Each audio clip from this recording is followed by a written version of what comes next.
Around the holiday season, as I was growing up, I always remember there was the handful of toys that were the most important to get, right? The trendy toy of the year might be Tickle Me Elmo or them darn Kirby things that never was quiet. But I remember as I was growing up, there was always this kind of like craze around getting these toys. Usually on the news, you would see something along the lines of lines being around Toys R Us or Walmart or wherever it was that they were being sold. And then the doors open and people flood the store, just running in, trying to grab whatever they want to grab. I still remember as a kid thinking those people are absolutely insane to be out there waiting and waiting and waiting for so long for just a toy. Likewise, as I grew up, right, the new iPhone comes out, the new piece of Mac equipment, whatever it is, it comes out. And again, you have lines and lines and lines of people that wait for hours and hours and hours to get these new things. And again, I would think those people are insane. When I was a freshman in college, my first year, I went to my first LSU football game as a college student, and I waited in line for about 12 hours to get into the stadium, to get ready and to get excited and to go watch a football team. 12 hours before kickoff. I have a feeling that most of those people would have looked at me and said, "You are absolutely insane for doing that." And I can't tell them that they're wrong. I will say, though, the amount that we're willing to wait for something or the extent that we're willing to go for something usually is a clear sign of the love that we have for it or how much we cherish it. In that vein, as we're in the Lenten season, we see we're going to journey over these next weeks during this time in the desert to see how far God will go to reveal his love to us. Today, in a particular way, in the gospel, we hear in the transfiguration that there's this moment where Jesus reveals himself glorified to his apostles. It's the inner circle that are with him. They're up on this mountain, and he shows himself completely glorified, glowing. His skin glows. His clothes turns white. God the Father speaks over him with a beautiful title, a phrase that I think is not just meant for Jesus, but it's meant for each one of us. God says explicitly, this is my beloved son. That image, that story of being a loving, beloved son, meaning that we have a loving father. And he reveals to us over the course of the next few weeks that there is no extent that God will not go to prove and to show his love for us, to save us. This calls to mind a story that I remember somebody telling me. In 1989, there was an earthquake in Armenia. The earthquake was an 8.2 on the Richter scale, which means that everything was destroyed. Every building was flattened, roads were broken, everything was destroyed. About 30,000 people died in a matter of 4 minutes. It's an absolute tragedy. There was this one man, though, he and his son, a man named Samuel. He had a son named Armand.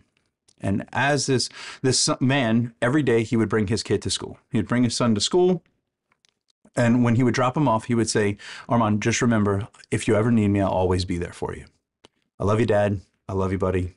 All right." And he leaves. As Samuel was on his way back home, that's when the earthquake hit. And the first thing that came to his mind was Armand. He raced back to the school and saw the building that he had dropped his son off on a daily basis flattened. And his heart sank. Just out of desperation, he started to dig. And he dug, and he dug, and he dug. And an hour goes by and other people are showing up. And as parents are showing up or authorities are showing up, they just see the pile of rubble. Parents are breaking down crying, just dreading that their child is underneath. Samuel continued, just dig, just dig. The entire time, just staying clear in his mind, the image of his son and the name, and just repeating, Armand, Armand. As people showed up, they would come up to him and they would criticize him and say, "What are you doing? There's no way he's alive. Why don't you just stop? Just give up." And he would look at him and he would say, "You can sit there and complain or you can help me dig." And he would go right back to work. Different people helped and he just continued. 6 hours, 7 hours later, still going. Muscles cramping, hands raw, still going. Armand, Armand. 12 hours later, no food, no water, not worried, just thinking of his son and can I save him? A full 18, 24 hours later, he's never stopped. Other people are peeling off, other people are taking shifts, but Samuel continues, Arman, Arman. At the 38-hour mark, his hope is starting to break.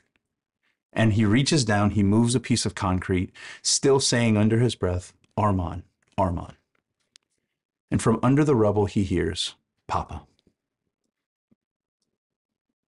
As he looked into the hole that he had uncovered, his son's face looks up. Dusty, bloody, but his son nevertheless. As they dug, 14 of 33 students that were with his son survived.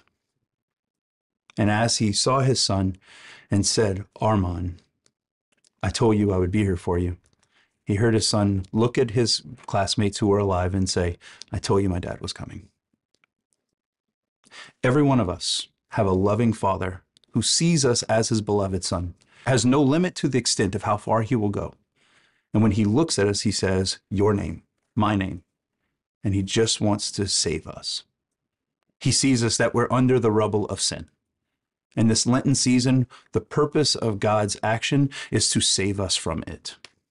He digs, he claws, he does whatever he can, but it doesn't look like cramped muscles and raw hands. It looks like a cross. As we continue in this Lenten journey, we're walking our way ever closer to Christ who dies for our sake. And when he does, he only thinks your name and mine. Just know I'll never leave you orphan. I'll never leave you alone. God continues to reveal his love to us, and he continues to reveal his love to you. May this Lenten season, we be so bold as to accept it.